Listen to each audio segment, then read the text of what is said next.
The last 12 months have been a whirlwind for the Oklahoma State University men's golf team. Last May, they won the NCAA National Championship. 5 team members were named All-American. Matthew Wolff was the nation's top freshman, and head coach Alan Bratton was Coach of the Year. Viktor Hovland was the U.S. Amateur Champion and the Low Amateur at the Masters. The top-ranked Cowboys then won the Big 12 Championship and now try to repeat as NCAA champions. It's one more chapter in the history of this legendary program. The success of Cowboy golf is due in large part to the stability and leadership. The program was established in 1947 and, remarkably, has only had 4 head coaches: Laban Harris, Mike Holder, Mike McGraw, and Alan Bratton. We sat down with Coach Bratton and Viktor Hovland from Oslo, Norway, following the Masters in April. So my dad used to work in the States. He used to work in St. Louis, Missouri. And on the way to work, he had to drive past the driving range. And that kind of got him inspired. And when he was done working here, he came back home with a golf set, and that's kind of how I started. I would play a lot of junior events and amateur events in Europe. And there's this one tournament called the European Boys Team Championships where around maybe 15 teams representing every country come and play, and a lot of college coaches come and recruit. And in 2013, I believe it was in Scotland, I played, and Coach Bratton was out there watching, and kind of just kept in touch after that. So, Alan, what did you think did you think you really had found a gem? Yeah, I did. I was fortunate. I went over there to watch another player, Christopher Ventura, who ended up coming to school here as well. And in doing that, I spent a lot of time around the Norwegian team, and I loved the kind of the team spirit they had, for one. And I saw this guy that was new to the team, which was Viktor, and I just thought I saw something special. He was not the best player on the team at the time, but I liked the way he competed. He was not afraid of the stage, and I thought I saw something special. Well, of course, one of the great moments was being in the Butler cabin after the Masters and was sitting next to Tiger Woods and being interviewed by Jim Nantz.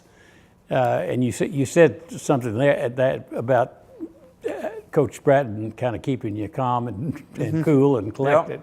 Yep. Was there any time on the course that, I mean, any particular hole, or was there anything where you were afraid, I think I'm losing it here? Not really. I was actually really calm during the whole week. Obviously, I think the first few holes, I remember I was just up by the green on number 2, and I had a good kind of pretty simple chip shot.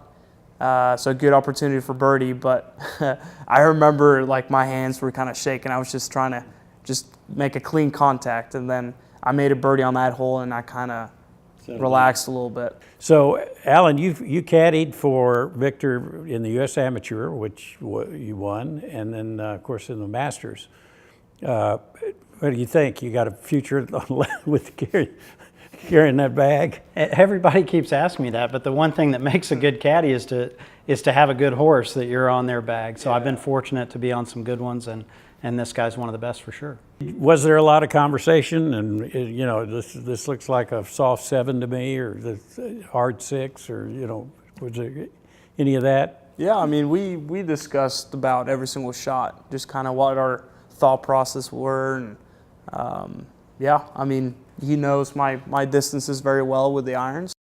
Alan, you were on the '95 national championship team, which they wrote a book about when Oklahoma State played Stanford. And you actually played with just 4 players, didn't you? They had 5, and Tiger Woods was a freshman? Well, for me, that was the ultimate. Chris Tidlin and I were seniors on that team, and that was, we were about to be the only guys to play 4 years for Mike Holder and not win a championship. So fortunately, we went out on top like that. And if you saw the presentation in the Butler cabin before Viktor went on, you saw Viktor and Tiger talking, and I don't know if it's true or not, but I'm going to tell myself that Viktor was reminding him how Oklahoma State had beat Tiger in that thing, and we'll just leave it at that. Coach Bratton, what really, when you're looking at assembling a team, like in football, you're recruiting receivers and you're recruiting linebackers because you don't have enough and the like. But here, you've got to get 5 players out on the course that can really perform. What do you look at mainly? Is it their skills, their attitude, their personalities? What are the qualities you're looking for? Well, it's a little bit of all of that. One of the differences maybe between recruiting golf and football is you might recruit a guy to come in and play quarterback, and if he doesn't quite cut it at quarterback, you can put him in another position. We've got to recruit quarterbacks, and they have to play quarterback. So obviously we start with a skill set that you're looking for, and then from there you start to look at all the intangibles. Some of the things that I saw in Viktor were the intangibles that you don't really know what someone's all about, but you can learn that from conversation and trying to observe things that I've been watching great players for a long time. He won the national championship last year, and pretty decisively, finally, against Alabama. This team's going well. What do we need to do to be sure we can win it again in Northwest Arkansas? Well, the main thing we need to do is just be ourselves. We're fortunate. We've got the best team coming in, and we know what it takes to win. Our guys, we returned 4 of the 5 guys from last year, and so we know what to do. We just need to be ourselves, and if we do that, everything will be just fine. The Cowboy golf team is no stranger to playing in the NCAA championship tournament. The team has won 11 national championships. Last year's title was extra special because it took place at our home course, Karsten Creek. Located west of Stillwater, Karsten Creek is one of the nation's premier courses. It has inspired and developed champion golfers ever since it opened 25 years ago this month. I caught up with Hayden Wood and Zach Boshoe in the Karsten Creek locker room to talk about being a Cowboy golfer and to relive last year's magical championship. That last round of the match against Alabama for all the marbles, you were on fire. But you closed him out like on 12 or something, didn't you? Yeah. Was fortunate to make a lot of putts. I one putted every hole, I think, after the second hole. So that helps. I followed you for a while. It was pretty impressive. Well, thank you. Did you all? Because you struggled with Texas A&M. That got pretty snug. Yeah. But just blew them out when you got to the finals. Yeah, it seemed like kind of as the week went along, we just played better and better. I would think the importance of being pushed as hard as you are by all the players that are so good that you really got to be on your game to stay in the top 5, right? Absolutely, yeah. There's every single guy on this team is capable of, contributing to another national championship, and to have those guys around and have all the guys around, working each day, trying to get better. We're all going towards the same goal, not just in college golf, but we're all trying to play the PGA Tour as well. So we're always pushing each other and working hard. So that's a major contributor to our success. The PGA Tour is getting pretty full of OSU golfers, isn't it? It is, yeah. That's cool. Yeah, we were talking about 5. We had 5 former OSU players, and 4 former and 1 current OSU player, which I think was the most of any school. I believe it was. And then you go, and that's a very exclusive tournament. If you get into just regular tournament, it's a lot more than that. Yeah, there's double digits of Cowboys on the PGA Tour each week, so this is the place to be if you want to be there. Zach, how did you happen to come to Oklahoma State, clear from not Lexington? Lynchburg. Lynchburg, Yeah. Lynchburg, Virginia. I was fortunate enough to where Coach Bratton was recruiting me through junior golf and kind of through like the Ping Invitational, the junior tournament that they have here at Karsten Creek. I was able to come out and kind of see the facility and take a visit that week. I probably wouldn't have taken a visit if it wasn't for that tournament. So I'd say, I'm partially here because of that tournament, and so I'm thankful for that. Your dad is Willie Wood, that was a big star here at Oklahoma State, and now has been playing on the big tour and then the Champions Tour. Was it just ordained you were going to come to Oklahoma State? Yeah, I always joke that I could go wherever I wanted, but only my mom would have to sign the form for me to go anywhere else. If it was going to be OSU, or if it was going to be my dad signing the form, it'd have to be Oklahoma State. But that's just a joke. But I had visited other schools, but I think all along it was orange and black. So what's next for you guys? After you win the national championship again? Oh yeah, I'm gonna turn pro this summer and kind of start our professional careers.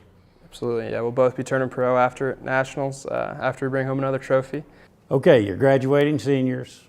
You got a lot of people following you.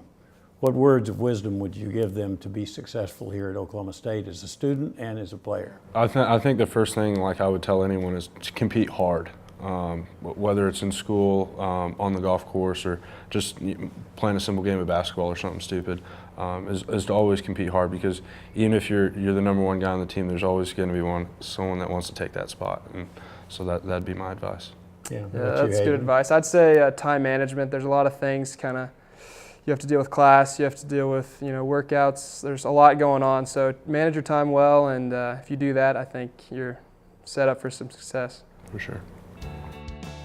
To help me with my game, Hayden and Zach took me out on the putting clock for a quick lesson. Sometimes the biggest challenge isn't your grip, it's the Oklahoma wind. So give me, okay, I'm gonna put these. Let's see it. So it's kind of give me, can't remember, that goes left, doesn't it? Yeah, pretty straight. Okay, now. Nice. What, so watch a couple of strokes here and tell me what I need to do. I'll get them for you. You use the line? Huh? Do you use the line?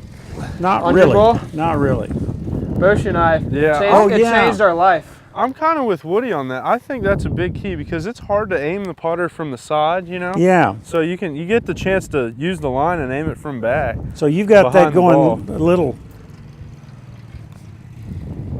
Oh, come on. You gotta hit it. You gotta hit it. You got to hit it, you're right. How's my line?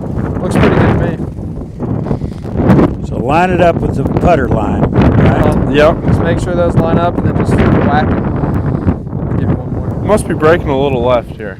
Yeah, for sure. Okay. Now it doesn't break.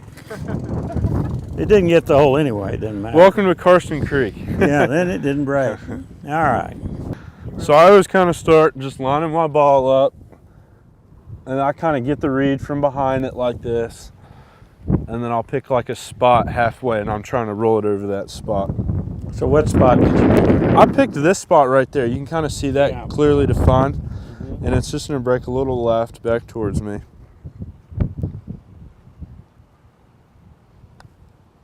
Why are you doing crossing? I do cross-handed. I think it flattens my shoulders a little bit at address, and I think a lot of times when I was just kind of going traditional, I was kind of setting behind it Yeah. and setting close, so that kind of helps me. Same thing. That helps me I do straighten cross-handed out. too. Yeah. Yeah. Whenever I was normal, I would start cross-handed Yep. and go like this to square my shoulders up, Yeah. because they would get way this way. And alignment is half the battle in putting, because if you're lined up bad, it's such a small stroke. Yeah, you're not going to be able to see your line very, very good. So is that basically the grip? Yeah, yep, that's kind of what we're doing. No, not everyone's doing it, but it's getting more popular. Well, you know what it If you're also watching does? It keeps the you guys on straight. TV. It keeps Yeah. this Yep. Absolutely, yeah. And that's definitely a major key to Want to putting. give it a shot? Yeah. Let's see it. Yeah, What do you call tried- yours? The claw crosshand? That's the. Okay, do the claw. You hit it a lot more solid. Just didn't break. That was a nice putt, though. That was Looked nice. good. And that had a lot better. That looked a lot more aggressive. We're making changes to your game already. Yeah, I know it. I know it. I'm gonna come out for the team. Hello. There you go. Nice putt. All right. The quest for back-to-back national championships begins at the upcoming NCAA Regional. The NCAA Championship won't be at home this year, but it won't be far away. Pencil in May 24th through the 29th to support the Cowboys in Fayetteville, Arkansas. Our golf team is also the topic of this week's Inside OSU podcast. We'll have more of our interview with Coach Bratton and Viktor Hovland. I hope you'll check it out. You can download the podcast from the iTunes Store or wherever you get your podcast. And that's all for this edition of Inside OSU. I'm Burns Hargis, and we'll see you next time.